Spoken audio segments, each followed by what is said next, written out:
நான் பியூட்டிஃபைங் ஓம் அருணா ரமேஷ் பேசுகிறேன். எல்லோருக்கும் கிருஷ்ண ஜெயந்தி நல்வாழ்த்துக்கள். பாருங்கள், எங்கள் வீட்டு கிருஷ்ணர் பிருந்தாவன்லேருந்து ஆரம்பிச்சிருக்கோம். துளசி மாடம், அதுக்கு பல்பெல்லாம் போட்டிருக்கோம். கீழே தண்ணியில் பூ வச்சுருக்கோம். அடுத்தது வாசலில் கோலம். எப்பவுமே காவி கட்டி கோலம் போடுறது ரொம்ப விசேஷம். எந்த ஒரு பண்டிகைனாலும் இப்படி தான் போடணும். பாருங்கள், உள்ளே வந்தாச்சு. எங்கள் வீட்டு கிருஷ்ணரை பாருங்கள். நாங்கள் சிம்பிள் அலங்காரம் தான் பண்ணியிருக்கோம்.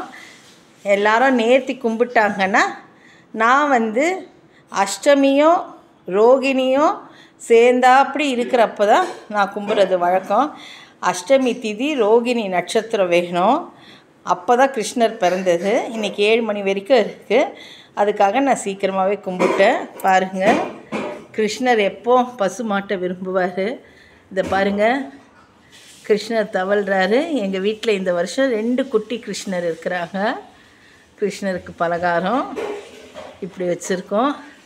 இதை பாருங்கள், தொட்டிலில் கிருஷ்ணர் தவழ்கிறார். பாருங்கள் எப்படி தவழ்கிறாரு கிருஷ்ணர். கிருஷ்ணருக்கு முக்கியமானது வெண்ணெய், பால், தயிர், பாயாசம். நாங்கள் அதை தான் வச்சுருக்கோம். பலகாரத்துக்கு நான் முறுக்கு பண்ணினேன். நான் ரொம்ப பலகாரம்லாம் செய்கிற பழக்கம் கிடையாது. இவ்வளோ தான். இது வரைக்கும் தான் செஞ்சு நாங்கள் கும்பிடுவோம். ஒரு சின்ன பாட்டு பாடுறேன், கேளுங்க.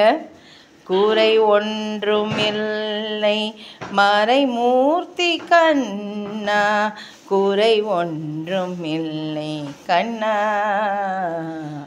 கூரை ஒன்றும் இல்லை கோவிந்தா. பார்த்துட்டு எப்படி இருக்கு சொல்லுங்கள். நீங்களும் எல்லாரும் நல்ல செல்வமும் நலமும் பெற்று வாழணும்னு கிருஷ்ணரை நான் வேண்டிக்கிறேன்.